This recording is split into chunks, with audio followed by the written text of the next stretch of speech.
दोस्तों, दुनिया में एक पावर बैलेंस का खेल शुरू हो चुका है और इस बार केंद्र में है ईरान। जिस देश को कई सालों तक इंटरनेशनल सेक्शन ने कमजोर किया, वही अब तेजी से उभर रहा है और अपनी ताकत दिखा रहा है। लेकिन सवाल यह है कि ईरान ने ऐसा क्या किया है जिससे दुनिया के बड़े बड़े देशों की चिंता बढ़ गई है। कैसे वह अपनी डिफेंस और टेक्नोलॉजी में लगातार सुधार करके अपने दुश्मनों के लिए चुनौती बनता जा रहा है। दोस्तों, इस वीडियो में हम जानेंगे कि ईरान कैसे अपनी स्ट्रेटेजिक मूव से ग्लोबल पावर बैलेंस को बदल रहा है। क्या यह केवल विक्ट्री पावर का प्रदर्शन है या इसके पीछे कोई और बड़ा उद्देश्य है? क्या रशिया, चाइना, ईरान और नॉर्थ कोरिया का यह गठबंधन अमेरिका के नेतृत्व वाली वेस्टर्न वर्ल्ड को टक्कर दे सकता है? जानने के लिए बने रहिए हमारे साथ, क्योंकि हम इस रहस्यमय बदलाव की पूरी कहानी आपके सामने रखने जा रहे हैं। मैं गौरव तेवतिया और आप सभी का स्वागत करता हूं आपके अपने प्लेटफॉर्म तेवतिया भारत में। दोस्तों, जब जनवरी 2024 में रसिया ने यूक्रेन के बड़े शहरों कीवी और खार्किव पर भयानक हमले किए, तो इस संघर्ष ने एक नया रूप ले लिया था। वैसे तो यह लड़ाई 2022 से चल रही थी, लेकिन इन हालिया हमलों की खास बात उनकी तीव्रता और इंटरनेशनल वेपन का संगठित उपयोग था। रसिया ने इस बार नॉर्थ कोरिया की मिसाइल्स, ईरान के ड्रोन्स और चाइना की एडवांस टेक्नोलॉजी का सहारा लिया था, जिससे यह सहयोग पहली बार दुनिया के सामने आया। रसिया, ईरान, चाइना और नॉर्थ कोरिया का उभरता गठबंधन ग्लोबल पावर बैलेंस को चुनौती देने का एक स्पष्ट प्रयास था। यूक्रेन कॉन्फ्लिक्ट के बाद रसिया पर लगे 16,000 प्लस सेक्शन ने उसकी आर्थिक और सैन्य क्षमता को कमजोर करने का प्रयास किया, लेकिन इसके जवाब में रसिया ने नए साझेदारों का सहारा लेकर खुद को और मजबूत किया। दोस्तों, इस गठबंधन की नींव न्यू अमेरिका और वेस्टर्न कंट्रीज के प्रभाव को चुनौती देने और उनके द्वारा बनाए गए वर्ल्ड ऑर्डर को बदलने की मंशा पर आधारित है। रसिया और ईरान के संबंध पिछले कुछ वर्षों में काफी मजबूत हुए हैं। रसिया पर हर महीने करीब 320 ड्रोन्स बना रहा है, जिसमें ईरान की तकनीकी विशेषज्ञता का अहम योगदान है। हाल ही में ईरान ने रसिया से अपनी फैक्ट्रीज स्थापित करने की पेशकश की है, जिससे मिलिट्री इक्विपमेंट प्रोडक्शन में रसिया को और फायदा होगा। इसके अलावा नॉर्थ कोरिया ने लाखों आर्टिलरी सेल्स भेजकर रसिया की वॉर कैपेबिलिटी को समर्थन दिया है। नॉर्थ कोरिया भी इस गठबंधन का हिस्सा बनने के लिए उत्सुक है, क्योंकि वह भी लंबे समय से अमेरिका के खिलाफ खड़ा है और इस सहयोग को अपने पक्ष में देखता है। वही चाइना रसिया की इकोनॉमिक लाइफलाइन के रूप में उभर कर सामने आया है।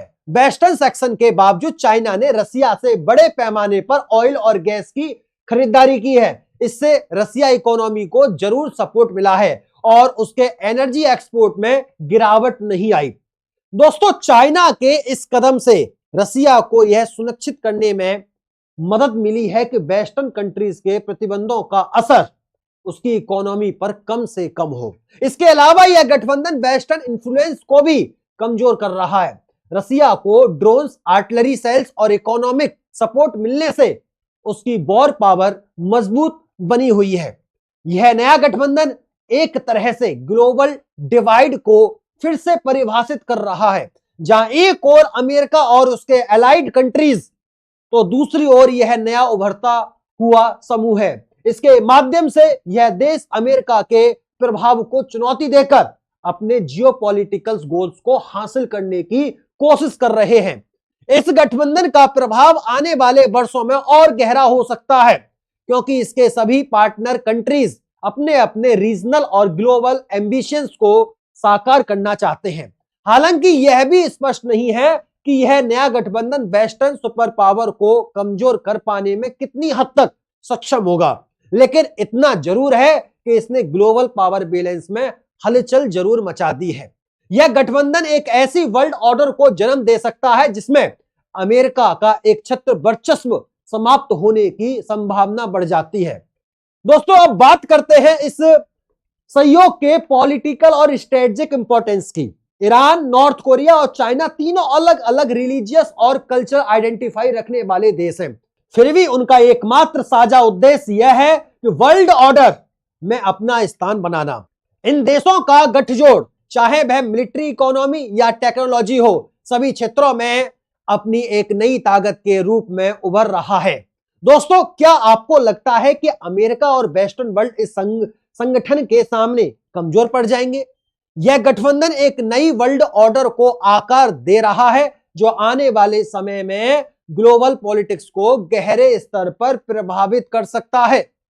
रसिया यूक्रेन वॉर जो 2022 से चल रही है, अब एक न्यू इरा वॉरफेयर को चेहरा बना चुकी है। इस संघर्ष में केवल हथियारों की ताकत नहीं, बल्कि इंटरनेशनल टेक्नोलॉजी और अलग अलग देशों का सहयोग भी जुड़ चुका है। दोस्तों, जनवरी 2024 अटैक इसका बड़ा उदाहरण है, जिसमें रसिया ने नॉर्थ कोरिया, ईरान और चाइना के साथ मिलकर अपनी शक्ति का प्रदर्शन किया था। यह सिर्फ एक मिलिट्री ऑपरेशन नहीं था, बल्कि एक स्ट्रेटेजिक मूव था, जिसने यह स्पष्ट कर दिया था कि रसिया अब अकेला नहीं है। वेस्टर्न सेक्शन के बावजूद रसिया की शक्ति लगातार बढ़ती जा रही है। रसिया ने अपनी मिलिट्री स्ट्रेटजी में कई बदलाव किए हैं। ड्रोन्स और मिसाइल्स टेक्नोलॉजी का ज्यादा से ज्यादा उपयोग करके वह युद्ध के तरीके को बदल रहा है। रिपोर्ट के अनुसार रशिया में हर महीने करीब 320 ड्रोन्स तैयार किए जा रहे हैं और यह संख्या लगातार बढ़ती जा रही है। दोस्तों, इन ड्रोन्स का उपयोग केवल हमलों में नहीं, बल्कि एनिमी पोजीशंस को पता लगाने और बैटलफील्ड सिचुएशन को समझने में भी किया जा रहा है। अब अगर हम नॉर्थ कोरिया के सहयोग की बात करें, तो उसने रसिया को करीब 2.5 मिलियन आर्टिलरी सेल सप्लाई किए हैं। इस सप्लाई ने रसिया वॉर कैपेबिलिटी को और भी ज्यादा मजबूत किया है। यह केवल एक शुरुआत है, भविष्य में यह सहयोग और गहरा होने की संभावना है। दूसरी तरफ चाइना ने रसिया के ऑयल और गैस का बड़े स्तर पर आयात किया है। इसके चलते रसिया इकोनॉमी को मजबूती मिली है, जो वेस्टर्न कंट्रीज द्वारा लगाए गए प्रतिबंधों के असर को कम कर रही है। रसिया और चाइना के बीच मिलिट्री टेक्नोलॉजी एक्सचेंज भी जारी है। दोस्तों, चाइना रसिया से सेमीकंडक्टर, रडार सिस्टम और फाइटर जेट कंपोनेंट लेकर अपनी मिलिट्री कैपेबिलिटी में सुधार कर रहा है। इन दोनों देशों के बीच बढ़ते संबंध मिलिट्री और टेक्नोलॉजी सेक्टर में गहरे होते जा रहे हैं, जो ग्लोबल पावर बैलेंस में बदलाव ला रहे हैं। दोस्तों, ईरान का रसिया के साथ गठबंधन भी समय के साथ मजबूत हुआ है। सीरिया में बशर अल असद गवर्नमेंट को बचाने में रसिया और ईरान ने मिलकर काम किया है। इसके अलावा रसिया ने अमेरिकन सैंक्शंस के बावजूद ईरान इकोनॉमी को सहारा दिया। ईरान ऑयल लगातार चाइना को निर्यात हो रहा है और चाइना ने ईरान इंफ्रास्ट्रक्चर प्रोजेक्ट में भी निवेश किया है। यह सभी कदम ईरान, रसिया, चाइना अलायंस की गहराई को दिखाता है। दोस्तों, दूसरी तरफ नॉर्थ कोरिया ने भी रसिया और ईरान के साथ अपने मिलिट्री रिलेशंस को और भी ज्यादा मजबूत किया है। नॉर्थ कोरिया और ईरान के बीच मिलिट्री टेक्नोलॉजी शेयरिंग पश्चिमी देशों के लिए चिंता का कारण बनी हुई है। कुछ रिपोर्ट्स के अनुसार नॉर्थ कोरिया ने ईरान को अपनी मिसाइल्स टेक्नोलॉजी ट्रांसफर की है, जिससे मिडिल ईस्ट में ईरान मिलिट्री पावर बढ़ रही है। इस टेक्नोलॉजी शेयरिंग से ईरान को अपने दुश्मनों के खिलाफ और ताकतवर बनने में मदद मिलती है। इन चारों देशों का गठबंधन अब दुनिया के सामने एक बड़ी चुनौती बन चुका है। इस गठबंधन का मुख्य उद्देश्य है अमेरिकन डोमिनेंस को चुनौती देना और खुद को नए वर्ल्ड ऑर्डर में एक मजबूत स्थान दिलाना। रशिया अपनी मिलिट्री पावर के कारण इस गठबंधन का अहम हिस्सा है। चाइना की इकोनॉमिक स्ट्रेंथ और टेक्नोलॉजी इस ग्रुप को मजबूती देती है। ईरान के पास ऑयल और गैस रिजर्व हैं और नॉर्थ कोरिया की मिलिट्री कैपेबिलिटी इस गठबंधन की ताकत को और भी ज्यादा बढ़ाती है। यह गठबंधन अब अमेरिकन वर्ल्ड ऑर्डर को खुलेआम चुनौती दे रहा है। यह गठबंधन न केवल मिलिट्री और इकोनॉमिक लेवल पर, बल्कि ग्लोबल पॉलिटिक्स में भी नए समीकरण बना रहा है। दशकों से अमेरिका का वर्चस्व दुनिया भर में रहा है, लेकिन इस नए गठबंधन ने अपनी मंशा साफ कर दी है कि अब वे खुद को एक ताकतवर ग्लोबल ग्रुप के रूप में पेश करेंगे। इस पूरे घटनाक्रम में यह देखना जरूरी है कि यह सहयोग सिर्फ एक शॉर्ट टर्म स्ट्रेटजी नहीं, बल्कि एक लॉन्ग टर्म प्लान हो सकता है। रशिया, चाइना, ईरान और नॉर्थ कोरिया, ये चारों देश अपने अपने उद्देश्यों में स्वतंत्र हैं, लेकिन एक साथ मिलकर वे ग्लोबल पावर बैलेंस को बदलने का प्रयास कर रहे हैं। इनका लक्ष्य सिर्फ रीजनल पावर तक सीमित नहीं है, बल्कि एक नई वर्ल्ड ऑर्डर में अपनी जगह बनाना है। दोस्तों, आपको क्या लगता है, क्या ईरान का इसके पीछे क्या मकसद हो सकता है? अपने विचार हमें कमेंट बॉक्स में जरूर बताइएगा।